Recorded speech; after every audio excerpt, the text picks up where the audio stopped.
Dead Man's Gold, by Stephen Lake. Brenton looked through his telescope from the bow of his ship and studied the large volcanic island that slowly grew larger before them. He soon lowered the telescope and pondered what his next move would be. "Do you believe this is the place?" asked his first mate. Brenton nodded. "If this is where all the clues point to, then this is indeed where we need to go," he replied. "But what if it's just another stop, or another clue in our hunt for his treasure?" Brenton smiled, and patted the man on the shoulder. "Then we will keep hunting until we find the treasure, as I desire to ensure the security and well-being of all my men, and their families, for decades to come. That is why I have made such effort, and taken such risk, in this journey.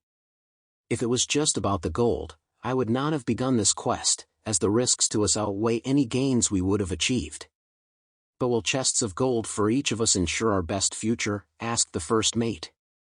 Brenton chuckled. "Gold itself will not. But it will certainly aid you in ensuring that your tables are never bare, nor your families in want, ever again." "Aye, Captain," smiled the first mate. The Artigo soon reached the island, and then sailed around the far side where they would be hidden from the eyes of anyone who might have followed them, as he had no delusions that others would somehow make it through the cape and also decode the clues that lay there, as well as those found on the Blizzard Stone. So, the less the chance that they might be found, and in a vulnerable position at that, the better. Once they had secured themselves in a safe harbor on the other side, they climbed into the longboats, and made their way toward shore. As they stepped onto the black, sandy beaches of the volcanic island, everyone did so with great caution, knowing that this place was almost certainly a former stronghold of the Pirate King, and thus one that would be guarded by many crafty and well-thought-out traps. However, to their complete surprise, they encountered none of these as they explored the island. In fact, it was so quiet and tranquil that Brenton and his men were beginning to question if they had even come to the right place. After all, why would the Pirate King leave his greatest treasure unprotected after putting so many crews through hell just to find it? "It be mighty quiet here, Captain." "Not trap, nor snare, nor even ghost," said one of the men. "I would have to agree with you on that." "This seems very atypical of the great Pirate King," replied Brenton with concern. "Perhaps that's by design," said the first mate. "Explain," replied Brenton. "If it is the nature of the Pirate King to lay snares and traps, would it not seem out of character for him were he not to?" Brenton pondered this for a bit, and then nodded. "Indeed it would. And, if one came this far, and found nothing that hindered his way, then one might think that they have landed upon the wrong island," he replied thoughtfully. "But why would the Pirate King do something so foolish?" asked one of the men. "If you feed a dog long enough on rotten meat, he will not trust you when you give him the good meat instead," said the first mate. "Agreed," replied Brenton. "Even so, we should proceed deeper. If it turns out we are wrong, then we will move to a different island. However, I suspect that we will discover that we are correct in choosing this island as the location of the Pirate King's treasure." "Aye, Captain, I pray you are right." "So do I." Brenton and his men continued to move deeper into the island until they stumbled onto a trail that led around the base of the great volcano, which sat at the center of the island, and over to the other side. They also soon found a series of trail markers that warned all those who approached to turn back, lest they die as punishment for disturbing the Pirate King's treasure. Brenton grinned. "It would seem that we have indeed found the right island, and his treasure," he said. "Nay, not his treasure, as yet, but merely the signposts to its location," said one of the men. "Yes, but signposts are good enough proof that we are in the right place," said another. "Indeed they are," replied Brenton. The men then continued to follow the trail as it meandered up the side of the volcano. However, as they did, they came across a sight that began to drive fear into the men. Dead bodies. Quite a few of them in fact, and in various states of decay. "It would seem that others have come before us, and failed to come away with the treasure," said Brenton. "Or perhaps they fought and died over it, leaving us with nothing that we can take away from our journey here," said one of his men. "Don't give up just yet, lads. Until we can verify with our own eyes that the treasure has already been taken, there is still hope for us that we may, as yet, come away from this as very rich men, said the first mate reassuringly. Agreed. Even so, we should proceed forward with great caution, as it would appear that the Pirate King has not left this island entirely without deadly snares or traps as we first thought that he had, said Brenton. Shall we prepare to fight, sir? Asked one of the men. Brenton thought about this briefly, and then nodded. That may be advisable, he replied. The men all then drew their swords and pistols before proceeding forward with ever greater amounts of caution as they turned their eyes in every direction in search of anything that might threaten either them or impede their path. Eventually they came across a cavern, carved with great care using chisel and hammer into the hard, obsidian rock of the mountain. However, what they saw there as they drew closer to it struck fear into all of them. In front of the door they found dozens and dozens of dead bodies stacked like cordwood on both sides of the trail in great heaps. It was as though many had arrived here before them, but then fell in great numbers, slain by as yet unknown means, and then cast aside like driftwood to make way for the plunder of the cavern. Upon seeing this, one of the men stepped forward to examine the bodies, but was stopped by a shout from Brenton. The man turned back curiously to look at his captain. Do not touch the bodies, as it is possible that they have fallen to a deadly disease, or even possibly a poison left behind by the Pirate King to protect his gold, as it would not be beneath him to do so, said Brenton. Realizing the danger he was in, the man backed up several paces and made sure not to come anywhere near the bodies. However, after several moments of observation and contemplation, the first mate took note of something. Be it far from me to question your judgment, Captain, but these bodies may not be as dangerous to us as one might think, he said. Explain, said Brenton curiously. I see no corpses here from any of the animals that live on this island. That does not seem right, as they would not waste the chance to dine on the flesh of these men who have fallen here, were they to have the chance, he replied. Brenton contemplated this briefly, and then shook his head. Such is true. However, they may still have dined on these men's bones at one time, and then died shortly after in another place on this island. So spread out your men, and search the area as their corpses may lie elsewhere, he said. Aye, Captain, replied the first mate. The men then did as Brenton asked, moving cautiously through the trees and other growth around them. However, search as they might, they found no animal bones, nor corpses. They eventually returned and reported this to him. Brenton found this curious. So whatever has killed these men, it is not something that would also kill an animal that had stumbled onto their decaying corpses, he said, more to himself than anyone else. Feeling emboldened by this, Brenton stepped forward, much to the displeasure of his men, who begged him not to go, and approached the cavern door. As he shielded his eyes to get a look inside, he noticed dozens more corpses laying scattered on the ground all around the cavern. What intrigued him the most, though, was that, at the center of the cavern, near the very back, rested the bones of a man in pirate's garb sitting regally on a lavish throne of gold and jewels. It didn't take Brenton long to realize who he was looking at. It was the Pirate King himself. Brenton then noticed that, piled up along both sides of the cavern, were vast quantities of gold, silver, and treasure the likes of which none of them had ever seen. Just then one of his men noticed something peculiar about the bodies. Oi, Captain, come look at this, he shouted. Brenton quickly hurried over to his crewman, and saw that he was pointing at something on a corpse in front of him. Do not touch him, protested Brenton. Captain, I am not, for I am no fool. However, take a look at this. Some of these men are from ships we know, said the man. Brenton approached where his crewman was standing, and then dropped to one knee as he cautiously studied the dead man in front of him at well beyond arm's reach. He soon noticed that the crewman was correct. He then scanned the area around him and quickly realized that the other bodies were from not only the same crew, but others as well. It would seem that some other ships have already reached the treasure before us, but were accursed with death for their foolish attempt to plunder the Pirate King's treasure, he said. The first mate shook his head. Even in death, the Pirate King guards his own, he replied. It would seem so. But how? Asked Brenton. I do not know, sir, as I see no sign of sword, nor musket ball that has brought these men to their graves," said the first mate.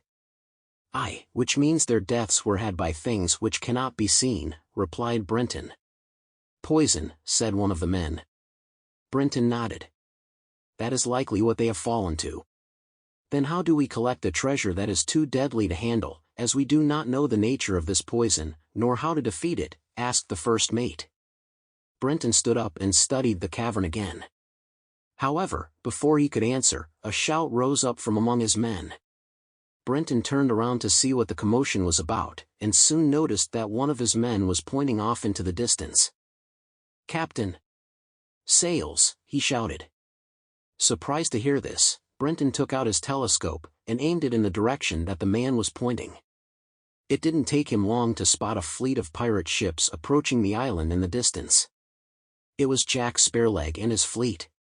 Despite having initially turned the wrong way, he'd quickly realized the folly of his decision, and immediately corrected his course. For Brenton, this had been a blessing in disguise, as it had given them extra time to reach and then explore the island. However, that time had now run out and, because of this, their mortal enemy would soon be upon them.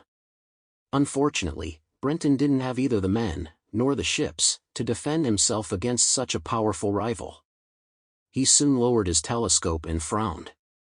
"It would seem that Jack has unraveled the Pirate King's puzzles as well, and bears down on us even as we speak," he said.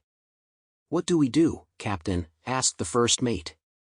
"As we do not have enough time to unravel the mysteries of the poison, and the other traps that protect this cavern, we will retreat down the mountain for now, to a place of safety, and watch from a distance as Jack and his crew explore this cavern in our stead. Perhaps, in their doing so, we may discover a way to safely plunder the Pirate King's treasure," said Brenton. "Aye, Captain," said the first mate. Brenton and his men then hurried away from the cavern, down the mountain, and over to a place that was some distance away, yet within easy sight of the cavern. About an hour later Jack, and many from among his crews, landed on the beaches of the island, and quickly made their way to the cavern, where they too paused upon seeing all of the corpses stacked up there. And, while his men were more than ready to capture all of the gold, and take it away to their ships, their captain was wise enough to know that one should never underestimate the Pirate King. Especially when so many bodies lay stacked up around the door, and along the trail that led to this place. Brenton was glad for this. Despite him and Jack being mortal rivals, Brenton didn't want to see him act foolishly and bring not only himself, but also all of his men unnecessarily to their graves. However, that would not be the case this time. Despite all of Jack's wisdom, his greed was more powerful and too great for him to overcome. He soon ordered his men to enter the cave and begin plundering it of all that it contained. His men gleefully obeyed him with reckless abandon. But, it wasn't long after this before they began to mysteriously grow sick and begin dying. This sent waves of terror through Jack's men. Uncertain what to do, Jack's men began to drop their gold and run for the ships, only to die on their way down the hillside. This explained to Brenton and his men why there were so many bodies that lined the trail which led up to the cavern. Wanting to encourage his men, and show them that they had nothing to fear, Jack entered the cavern, picked up a small chest, and then began to leave. However, within just a few moments after passing through the doorway, he too collapsed to the ground, and died. Brenton swore. "Stupid, greedy fool," he muttered. Wanting not to be cursed, one of the men picked up the small chest that was in his now fallen leader's hands, and returned it to the cavern. However, he too fell soon after, as had so many others before him inside the cavern of treasure. "If I were a betting man, sir, I do not believe there is any way that we can safely acquire the gold that is within that cavern," said the first mate. While Brenton didn't want to agree with him, he was slowly beginning to lean in that direction.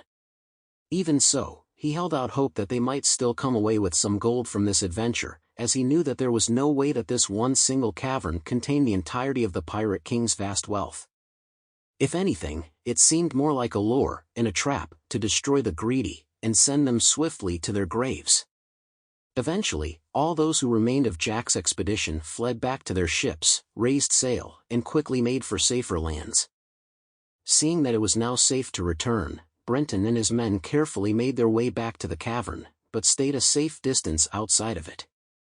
The smell of filthy, unwashed bodies poked at their noses as they tried their best to stand strong against the fear that now gripped them. As they did, Brenton looked down at Jack's now dead body that lay on the ground at his feet, and pondered what he would do next. He had to get at least a small portion of the Pirate King's treasure to ensure the well-being of his men so that they would never go hungry, and would have ample wealth for themselves and their families, so that they could comfortably live on it, grow old, and be happy the rest of their lives. Just then an idea came to him. "Stay here and wait for me. Do not attempt to follow me. If I fall, take the men back to the ship, and flee this place," he said. "Captain," asked the first mate in confusion. "What is it that you are planning to do?" Brenton looked briefly at the cavern, and then back at the first mate, who immediately knew what Brenton planned to do. "Oh, Captain, no. Do not do what I believe you are intending to do," he protested. "I will not risk the lives of my men on something that needs to be done to solve this mystery," he said. "But, Captain," said the first mate in concern. However, Brenton would not be swayed. "I have made up my mind. Now stay here. I shall return to you shortly. But, if not, then flee this island, and take our men to safety," he said. The first mate sighed in displeasure. There would be no changing Brenton's mind. "Aye, Captain. As you wish," he replied sadly. Brenton soon turned his full attention to the cavern, steeled his courage, and cautiously entered. He then paused and waited for several moments to see if the curse of the cavern might strike him down too. However, when nothing happened, he found himself both blessed and somewhat confused. So he quietly stood where he was and scanned the cavern. It was at this moment that he realized that everyone who had touched the vast treasure that was stacked up along the walls had died. Those that had not had lived. Apparently the gold was poisoned. The only thing he didn't know was how many other things were as well. Understanding this, he would need to avoid touching anything in the cavern to keep from being poisoned himself. He then turned himself slowly in a circle as he took in everything around him in search for clues to this mystery, and that of the Pirate King's treasure. Just then he noticed something on a small table in front of the Pirate King's corpse and throne. It was a small stone tablet like the one at Point Cape. Not wanting to touch it for fear that it too was poison, Brenton leaned over it and carefully studied the inscription that was carved into it. "The silver and gold which lies within this cavern is mine, and mine alone. All who enter here, and seek to take such treasures, shall be cursed with death," it read. Brenton furrowed his brow. If nothing else, the text was accurate, as the hillside leading up to the cavern were littered with the corpses of men who bear testament to this. He then pondered this briefly as he continued to study the cavern, only to realize that, on the back wall, behind the Pirate King's throne, hung a painting. It was tattered and weather-worn, but still in good enough shape to be read and understood. On it was a drawing of the island, and a marker that denoted the very cavern in which he stood. But it wasn't those markings that interested him the most. It was a sailor, standing to the side of the volcano, who was pointing towards a seemingly hidden place on the far side of the mountain near the same pathway they had used when they'd first landed. Brenton cocked an eyebrow at this and wondered if the cavern he now stood in was actually meant to trap the foolish, and send them to their graves in punishment for their greed. There was only one way to find out. He hurried out of the cavern, and immediately ordered his men to follow him around the mountain, and back towards their ship. The men begrudgingly obeyed, saddened that they would now come away from this adventure not only devoid of a single shilling of the Pirate King's gold, but also much poorer than when they had begun their journey. However, when Brenton, upon reaching the other side of the mountain, suddenly turned down a small, almost hidden trail to his right, it surprised his men. Even so, they followed him. If the cavern had caused him to go insane, they would still follow him all the way to the end, if for no other reason than in honor of all he had done for them over the many years in which they had served him. Eventually the small trail opened out into a clearing near the black, obsidian walls of the mountain. Brenton then walked up to the wall and studied it with interest for several moments as though studying a painting. Just then he realized what he was looking at, and it amazed him. Reaching out, his hand met a stiff, dust-covered canvas tarp that was integrated into the hillside so perfectly that one would not have even known it was even there had they not touched it. Quickly spreading out his hands in both directions, he searched for the side of it.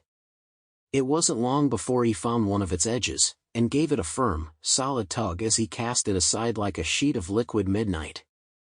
As he did, he was hit in the face by a brilliant light that nearly blinded him. But, as his eyes slowly adjusted to the glare, he began to realize what he was looking at. It was apparent that his men did as well, as they all gasped in surprise at what they saw. Dug into the side of the mountain, in the same way as the Pirate King's cavern, was a small cave filled to the walls and ceiling with gold, silver, precious jewels, and treasures the likes of which none of them had ever seen before. The men were astounded at the beauty of it all. Deciding to ensure that this gold was not poison in the same way as it was in the other cavern, Brenton took a handful of it into his hands, sniffed at it, and then let it rest in his fingers for several moments. But when he did not either become ill or fall dead, he knew that this gold was safe, and no poison had been placed on it, as was the case with the treasures in the other cavern. "Is it safe to approach, Captain?" asked the first mate. Brenton smiled, and poured out the gold in his hands back onto the pile before him. "It is indeed. It would seem that the great Pirate King, while keeping a small portion of his treasure for himself, has left us nearly the entirety of his vast and boundless wealth to enjoy as we see fit," he replied. "Then, it is safe for us to take it?" asked the first mate. "It is indeed, my friend. However, let us not be greedy and remove all that is stored here. Instead, we should only take what we will need to ensure a good life for each of us. The rest we will leave for others to find in the same way as we have." I believe that was the Pirate King's wishes, and the sole reason why he did so much to ensure that only the best found his treasure. I also believe that, despite his vast riches, he was a man who despised greed. Hence the many traps he set for those who would seek his gold, not simply to find those who would be the best at their trade, but also those who would care more for others than for themselves because, had we been greedy, I do not believe we would have survived as far as we have. So take only what we need, and then cover the treasure again so that others may experience the joy that we had in finding the great Pirate King's treasure. The men, upon hearing this, were both filled with joy, as well as great respect for the now departed Pirate King. Obeying Brenton's orders, they gathered up only what gold, and silver, and treasures that they could both carry, and would need to ensure a good life for themselves, and their families, and then loaded them onto the ship. Afterwards they resealed the cavern to hide the treasure, boarded their ship, and made for home, both rich beyond their wildest dreams, and yet also content with what they had. But what of the remainder of the Pirate King's treasure? What became of it? Well, that's something you'll have to find out for yourself. The end.